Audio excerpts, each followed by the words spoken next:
Coming up on Jersey Sports Zone, a remarkable milestone for Freehold Borough's Ashanti Worthy, reaching 5,000 career yards. Plus, Keensburg and South River play a wild game on Saturday afternoon that goes to overtime with some amazing plays. This is Alex Renzo in Jersey City. St. Peter's Prep does it again. The Marauders erase a 10-point fourth quarter deficit for another thrilling comeback win, this time over St. Joe's. All the highlights coming up on Jersey Sports Zone. Reporting from the Lawrenceville School, I'm Courtney DuPont, bringing you a Mid-Atlantic prep school rivalry game between the Hun Raiders and the Lawrenceville Big Red. Coming into the game, tensions were high, but it was Joshua Henderson's relentless running game and heads-up play on the defensive side of the ball, as well as the QB and wide receiver duo of Patrick Hawley and Josh Zott that took this one for the Raiders. Highlights coming up on Jersey Sports Zone. This is Neri Rodriguez in Mount Holly, where Iverson Clement and the Rancocas Valley Red Devils celebrate homecoming with a few touchdowns in a performance you don't want to miss. All those highlights coming at you on Jersey Sports Zone. I'm Mike Frankel in Audubon for a Saturday showdown in the West Jersey Football League Colonial Division. Sterling on the road to take on the Audubon Green Wave. The Silver Knights looking to stay on a roll, with Audubon trying to pull off the upset at home. We'll have all the highlights for you coming up in just a bit on JerseySportsZone.com.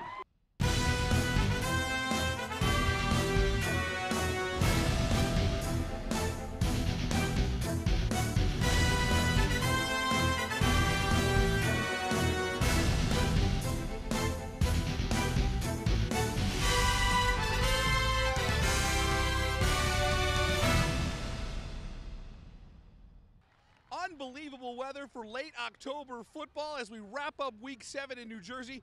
I'm Rich Krampanis. Thanks so much for logging on to JerseySportsZone.com. This is our Saturday Week 7 highlight show. On Friday night, we brought you 10 games from around the state, including 2 overtime thrillers and more teams on the path to a perfect season. Let's crank up the Saturday highlight show. We're going to get started in Jersey City. St. Joe's Montvale tangling with St. Peter's Prep. That gets the show started.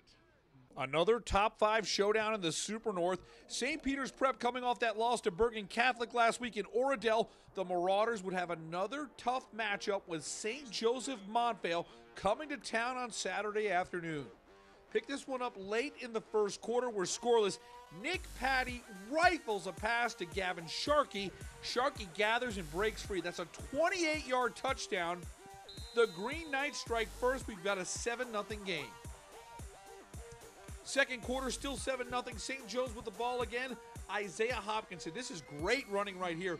A 32-yard gain as St. Joe's threatens once again. But this drive would stall thanks to Notre Dame commit Jason Adamalola. The quarterback sack on Nick Patty for a big loss. So now St. Joe's has to settle for a field goal. Angelo Guglielmello from 49 yards out. No problem. Room to spare. What a boot. Guglielmello makes it 10-0 St. Joe's in front. St. Peter's Prep would get an answer before the half. Masai Maynard to Benjamin Silver. This is good for 37 yards. Deep into St. Joe's territory. And the drive is capped off by one of the captains. This is Dom Maleo. Tough running as he cuts the St. Joe's lead to 3 at the half. 10-7, St. Joe's in front. Third quarter, Nick Patty goes to his talented tight end, Matt Alimo. He runs out of bounds all the way down inside the 10-yard line. But the St. Peter's Prep defense comes up with a huge goal line stand here. Hopkinson taken down by a host of Marauders. We got a turnover on downs. But with the Marauders backed up in their own end zone, trying to punt the ball away, trouble as Evan Stewart makes the block. Michael Marto falls on the loose football. Big play by the St. Joe's special teams unit. It's 17-7. So once again, it's St. Peter's Prep down 10 in the fourth quarter. They need another comeback, and it starts with Masai Maynard. The terrific throw on the run to Shane Simon inside the St. Joe's 35-yard line. And it would lead to this. Maynard. Good job of stepping into the pocket. He finds Chase Jones from 15 yards out. 17-14, St. Peter's down 3 with 8:36 to go. The Marauders get the ball back, and Manor really gets this offense going in clutch time. Look at the junior on the run for 11 yards, and it sets the stage for another Masai Manor moment. Manor rolling right. He fires downfield. Mark Walker's got it, and Walker's taking it to the paint. 50-yard touchdown, 21-17, 14 unanswered points. St. Peter's Prep back in the lead. St. Joe's facing a 4th and 5 from their own 25. They go for it. Nick Patty's pass is batted down. We got 4:09 to go, but the turnover doesn't hurt the Green Knights because on 4th and 6, Masai Manor to Dom Maleo, but he loses his footing on the turf. So now St. Joe's gets it with 3:07 to go. We saw Nick Patty orchestrate a clutch game-winning drive in Week 5 against Don Bosco. He would need to do it again. Here's Patty to Yasir Berry on 3rd and 16. Short of the first down, but a face mask gives St. Joe's new life. Move those chains. 4th and 12 from the 47, under a minute to go. Look at the awareness here by Nick Patty. The future Pitt Panther is able to slide in for the first down. What a big play. 37 seconds to go. And St. Joe Montvale is marching. Patty to Gavin Sharkey for the lead. Oh, so close. Under 10 seconds to go now. One more chance for Patty to pull off some heroics.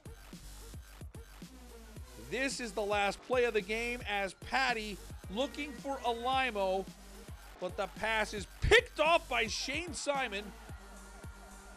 And that will seal the deal for St. Peter's Prep. What a comeback victory. 21-17 is your final.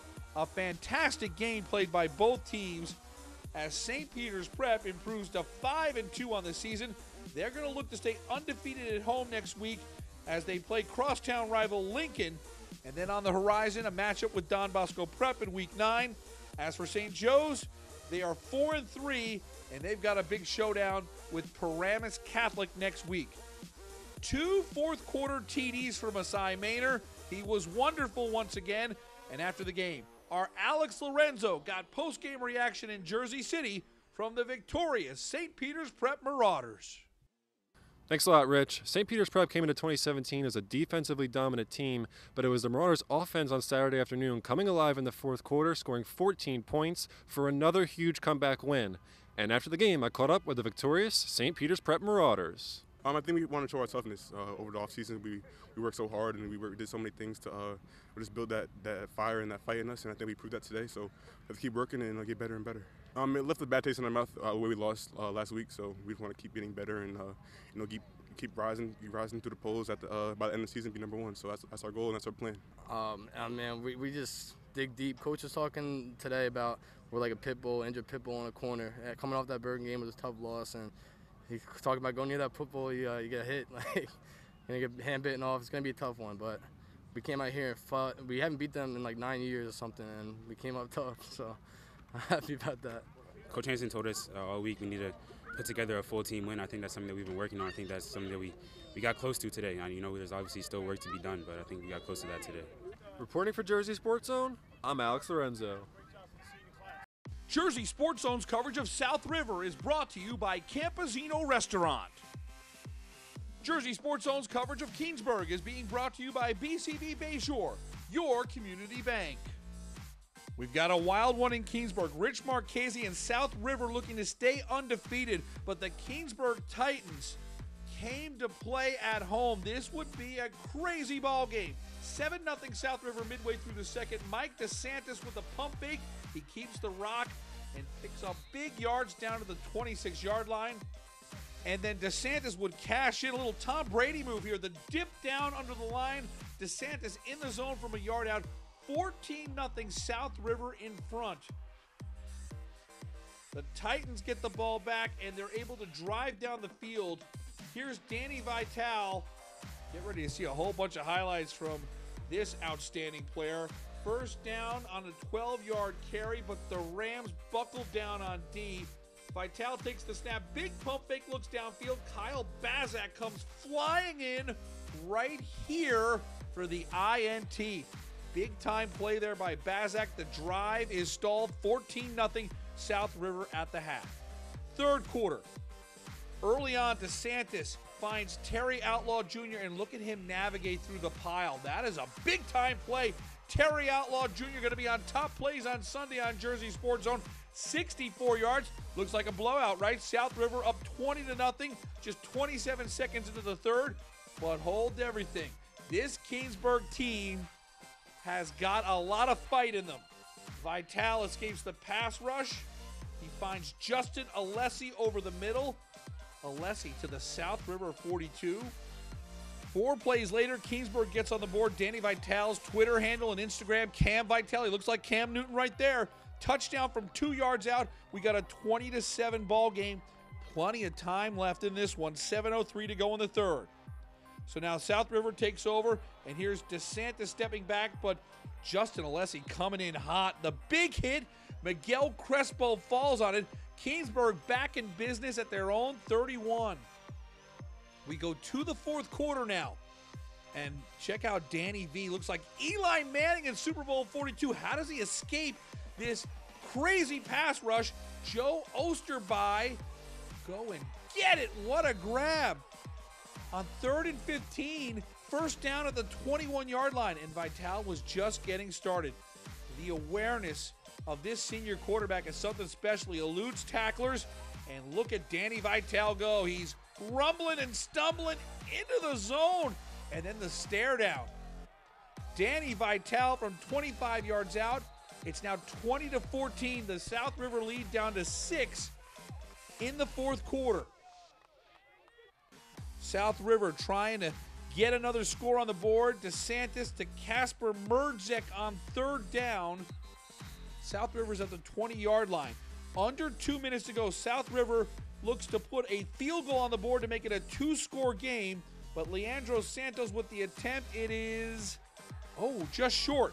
So now Kingsburg down 6 is going to try and mount what they hope is a game-winning drive. Vitale brings this Kingsburg team back to life. Look at this second down play.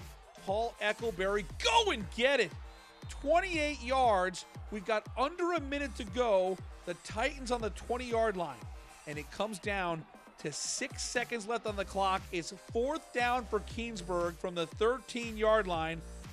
And what does Danny Vitale have in his bag of tricks? Something special. Eludes the rush, throws it up there. Joe Osterby. Oh my, that is one of the biggest plays of the year. We're tied up at 20. There's bedlam in Kingsburg. So all Kingsburg needs to do is kick an extra point for the win. Bad snap, fire drill. Alessi's going to throw it in the end zone. Oh, so close to a game-winning 2-point conversion. But instead, we're going to overtime, tied at 20.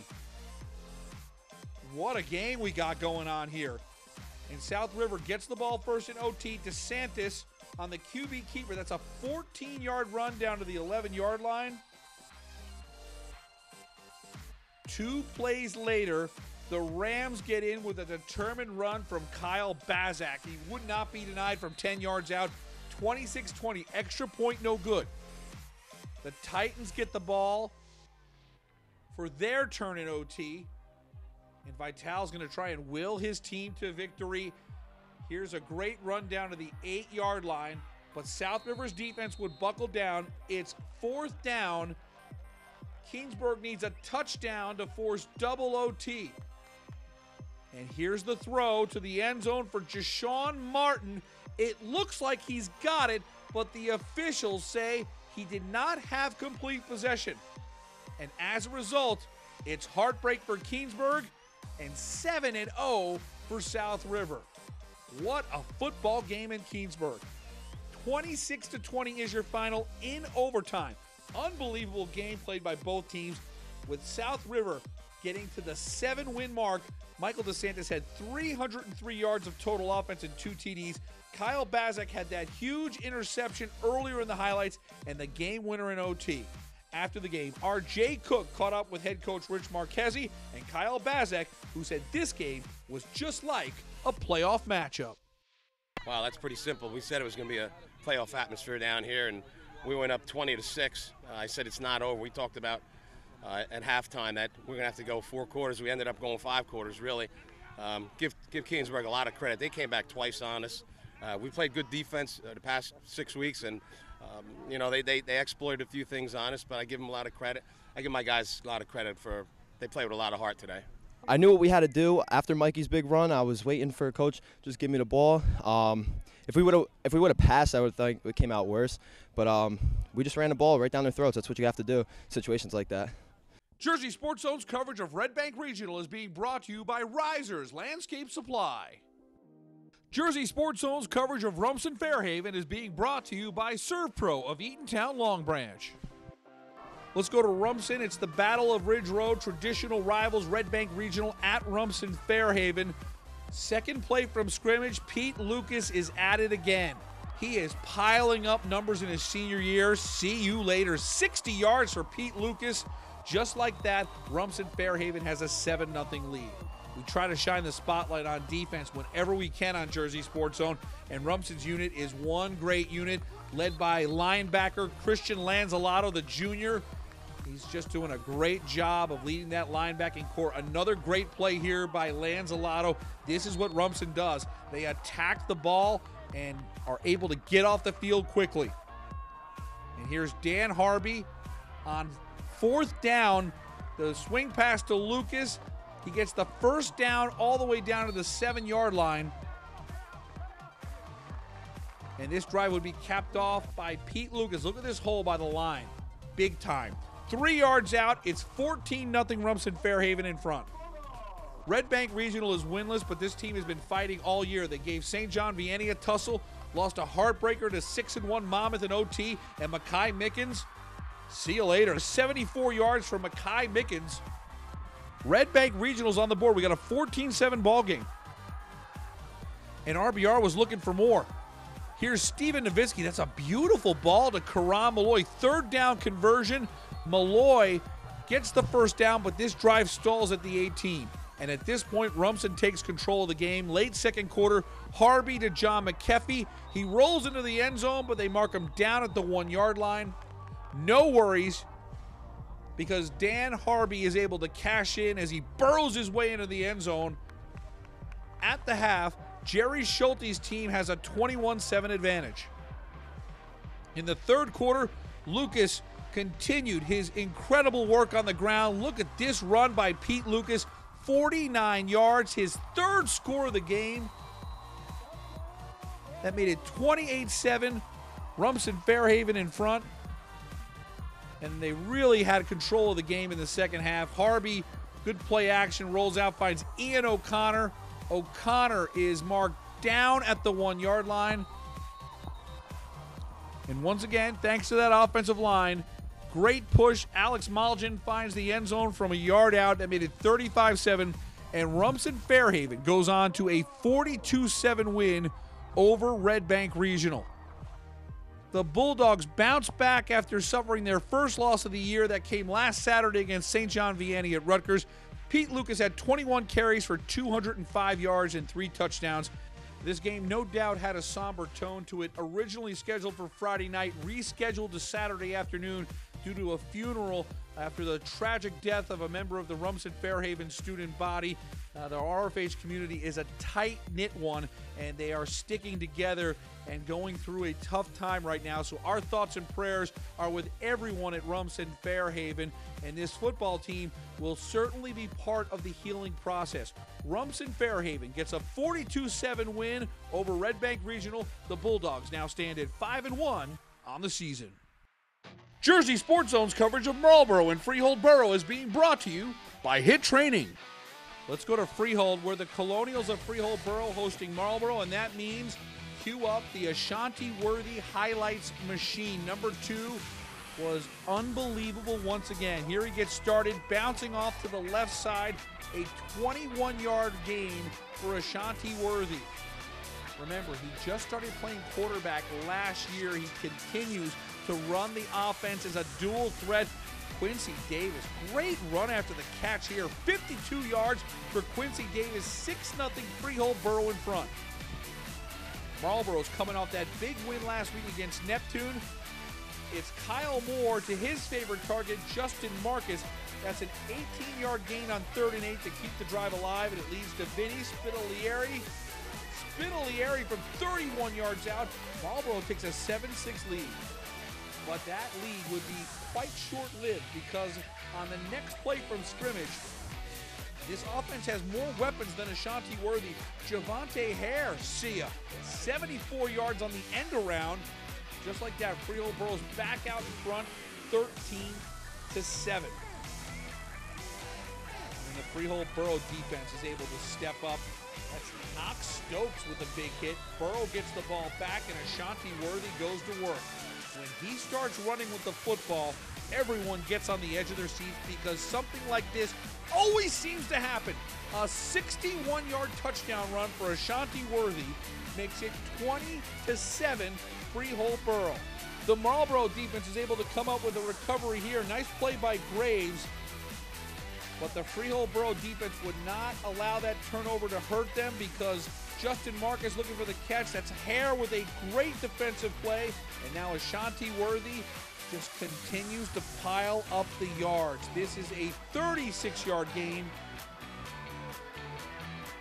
And Worthy continued to work the short pass game well. Matt Krause with a 16-yard gain here.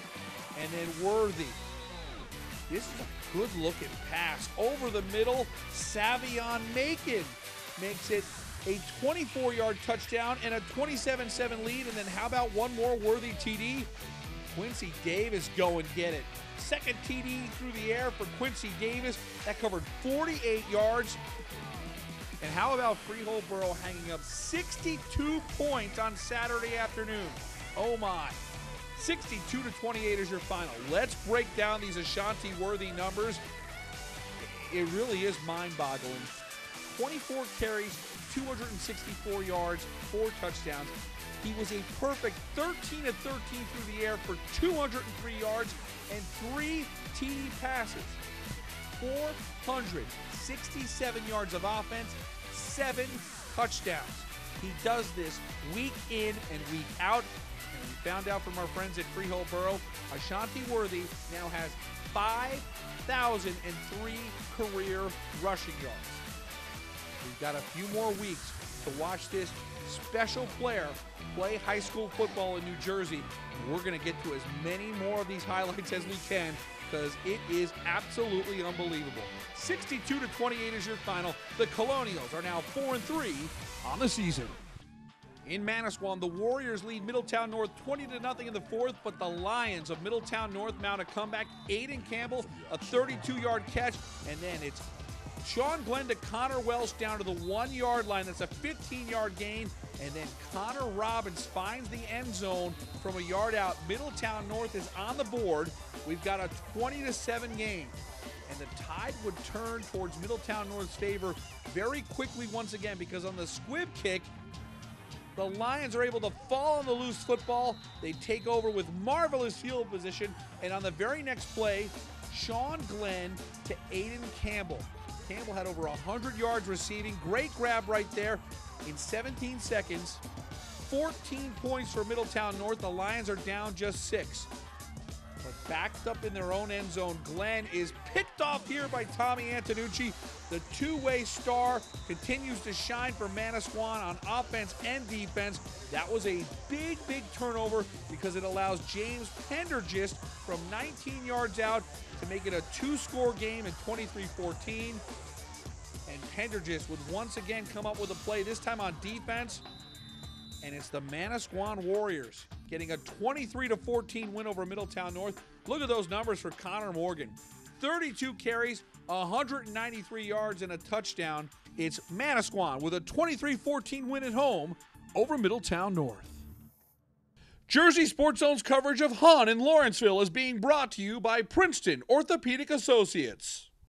Thanks, Rich. The Hun School Raiders took a trip up to Lawrenceville to play the Big Red. And let's jump right in. 9:30 left and Hun with the ball on their own 35, and Patrick Hawley looking for number 1, Josh Zott. He jumps up, perfect timing. That's a catch for Zott. Gets Hun to the Lawrenceville 22. 3 snaps later, Patrick Hawley and his team on the 20, handoff to number 23, Josh Henderson, powers through for the first down. Ball spotted at the 7-yard line for Hun. Snap from the 7-yard line. Hawley looks right, sees Barletta cutting, whips the ball in for an early touchdown for Hun. It's 7-0 Raiders. 6:30 left in the first quarter. Lawrenceville QB number 19, Drew Friedman, throws a short pass to number 6, Mohamed Diakete.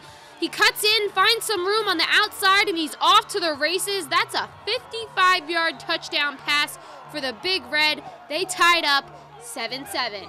Less than 4 minutes to go in the first quarter. Patrick Hawley drops back for another pass, this time looking for number 4, Preston Parsons, and he's wide open down the field. Nobody's around him. He would score Hun's second touchdown, this time a 55-yarder, as Hun takes the lead back 14-7. Winding down the first quarter now, Hun with another drive down the field. They sub in Barletta at QB, which usually means a run, and it's a QB keeper. He slices through that Big Red defense and gets knocked down at the 2-yard line. Couple snaps later, Hun brings Hawley and Henderson back on the field, and it's a handoff to the powerhouse Henderson. A 6-yard touchdown, putting Hun on top, 21-7. Start of the second quarter, Lawrenceville with the ball. Friedman drops back as he launches up a pass intended for Dallas Martin, but it's picked off by Barletta for Hun. He takes off, taking the interception all the way down to the Lawrenceville 30, where Hun will take over on first downs. Hawley in at QB, he takes a snap, sees his options, and fires to number 1, Josh Zott, for a beautiful touchdown pass, his second of the day. That would put Hun up 28-7. 50 seconds left in the half. Friedman throws a long one up in the middle, but Josh Henderson with a heads-up play puts the brakes on the Lawrenceville drive and takes the ball back the other way.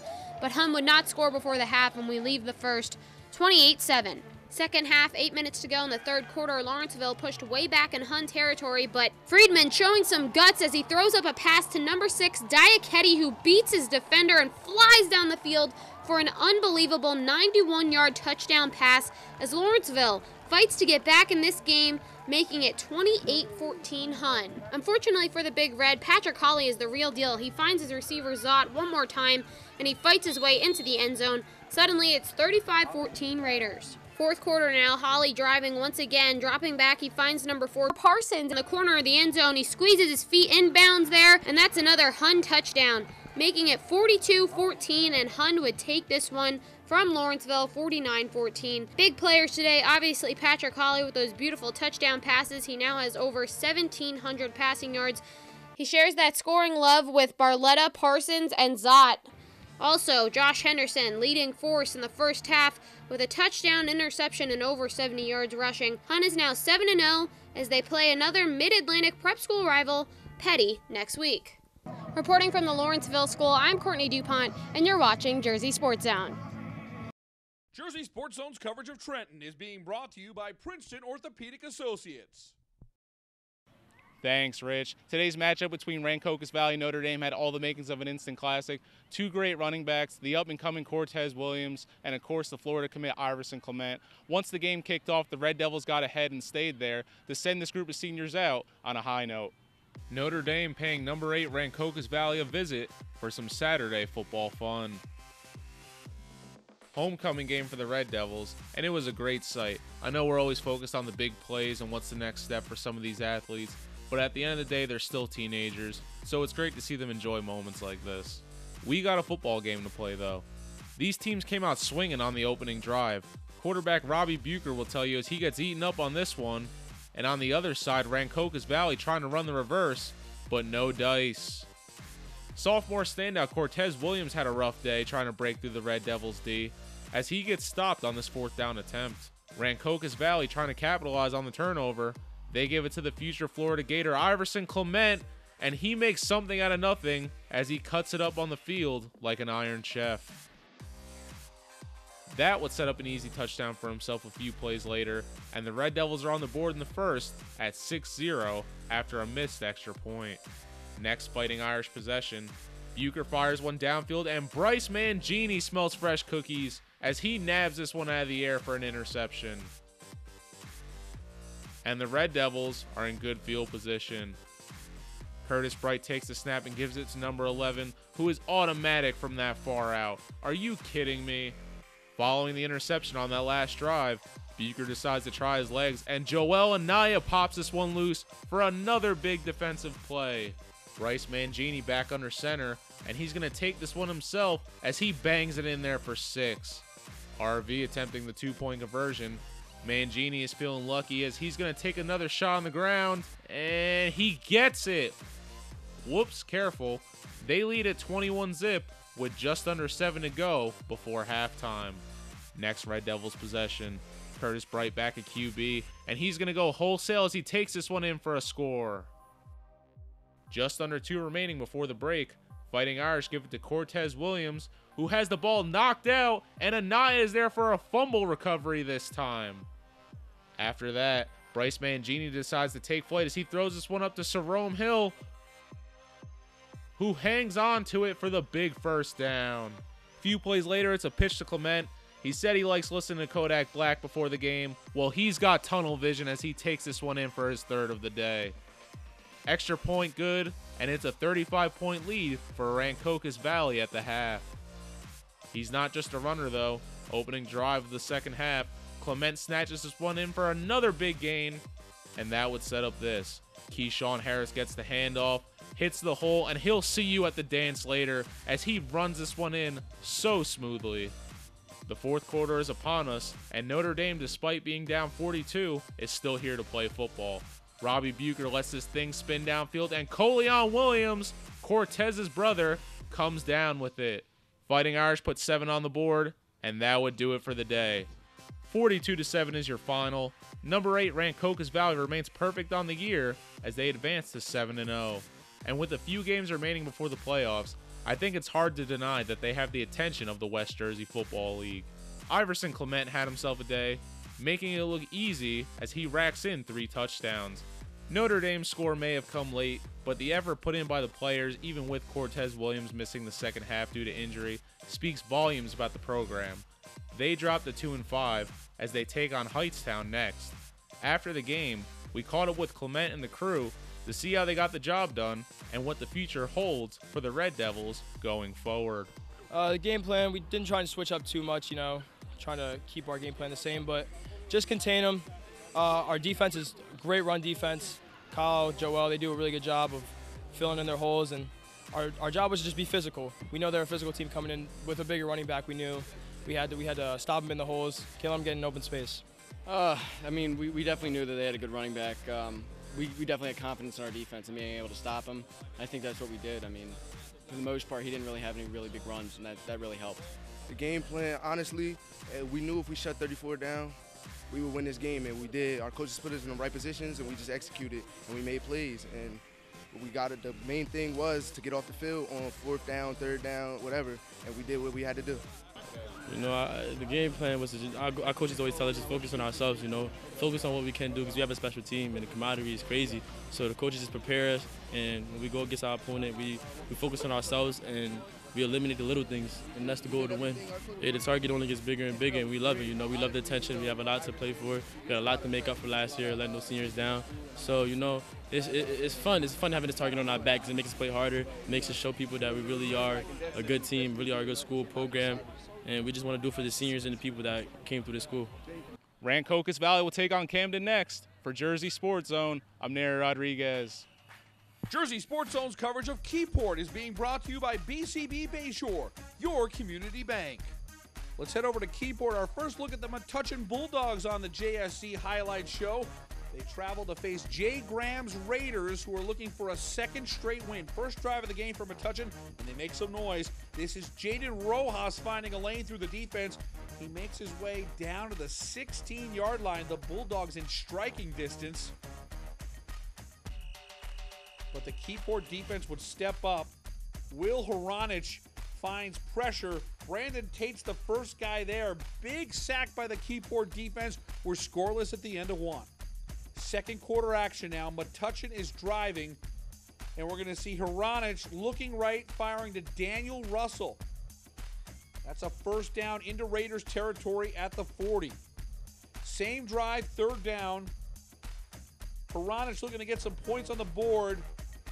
Kyle Roberts gets a paw on the pass, and then Ray Robinson finishes off with a nice hit. So the Raiders defense steps up once again. From their own 14-yard line, Shaquem Treadwell with the ball. Dan Kindler coming in hot off the edge. That's a fumble. Kindler falls on the ball at the 6-yard line. But the Keyport defense wouldn't allow a touchdown. Giovanni Ortega puts 3 points on the board from Metuchen, a 20-yard field goal. It's 3-0 Metuchen in front. More good Keyport defense here. Greg Robinson is going to rip the ball loose right here, and he falls on the loose football. So a good turnover by the Keyport defense late in the first half. The Raiders will try and get things going via the ground game. Devin Woolner coming to the home sideline. This is a good run here by Devin Woolner down to the 20-yard line with 2.5 minutes to go. Big play here late in the first half. Keyport's looking to draw even with a 28-yard field goal, but the kick is wide right. Metuchen had a 3-0 lead at the half. Keyport would tie this game up with a field goal in the final seconds of regulation, but Rojas with a game-winning 4-yard touchdown gives Metuchen a 9-3 win in overtime. Rojas finished with 16 carries for 79 yards. Metuchen gets their first win of 2017, and now Keyport has a date with 4-3 Keensburg next Saturday. 9-3 your final in overtime from Keyport. I'm SNJ Today's Mike Frankel in Audubon for a West Jersey Football League Colonial Division matchup between the Audubon Green Wave and the Sterling Silver Knights. Sterling, one of the pleasant surprises of the 2017 season, as the Knights eye a high seed in the upcoming South Jersey Group 2 playoffs. Meanwhile, Audubon battling to qualify for the South Jersey Group 1 bracket. First quarter and the Knights are on the move. C.J. Barrett drops back and floats a pass deep down the field to Joel Deanley. Deanley hauls it in to set up Sterling inside the 10-yard line. And on the next play, it's Greg Harris on the jet sweep around the left side and in for a 6-yard touchdown run. Harris and company take an early 7-0 lead. Later in the first, Barrett goes back to the air. The senior quarterback throws to the far sideline for Jared Matchett, who makes the catch around the 20 and sprints in for the score. A 42-yard strike from Barrett to Matchett to extend Sterling's lead 14-0. Second quarter, Green Wave with the football. Shane Snyder finds a little room to run before Deanley flies in to drop the boom. What a hit from Deanley as the Audubon drive would stall. No stalling Barrett and the Sterling offense, though. Time running out in the first half when Barrett pulls the football down and takes off. C.J. Barrett racing down the field, and he's gone. A 74-yard touchdown run to make it 21-0 at the half. 48-0 the final. The Knights clobber the Green Wave as Sterling improves to 5-1 on the season. Audubon falls to 2-4. More Saturday action in Pennsauken now as the Indians try to snap a 2-game losing streak. A tough task, though, with Camden in town. The Panthers on a 3-game winning streak. This is the opening kickoff of the game, and the Panthers make themselves right at home. Ramir Knock scoops the ball up off of the bounce. Knock picks up some blocks, and he's gone. How about that for a start to this one, as Knock races 73 yards to the house. 6-0 Camden.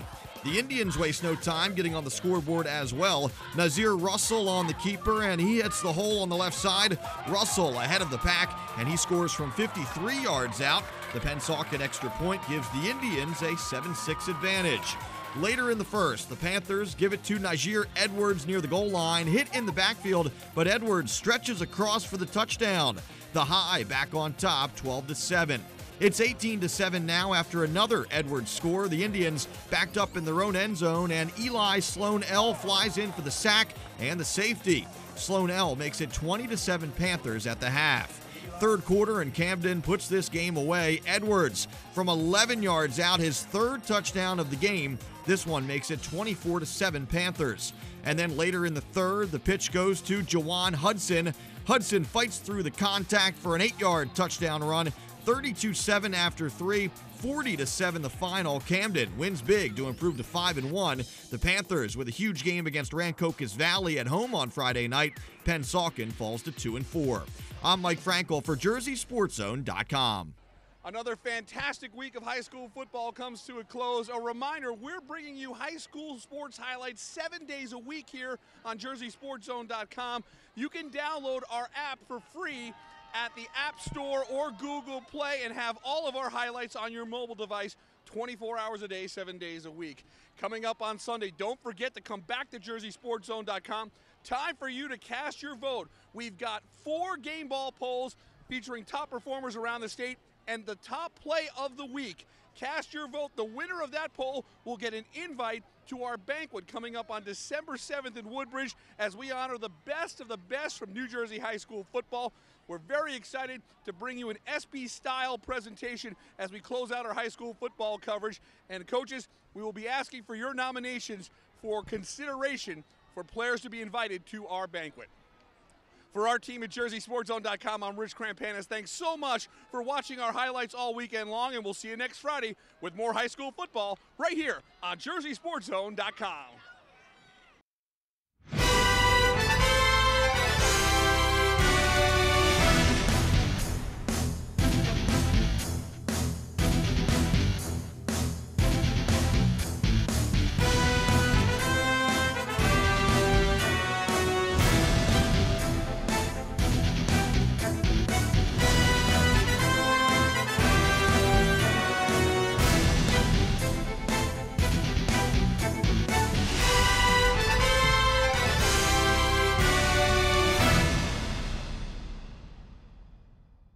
Want to see highlights and features from your favorite school? Jersey Sports Zone is entirely supported by our great sponsors. Email marketing@JerseySportsZone.com to get your business in front of our loyal audience and highlights from your hometown.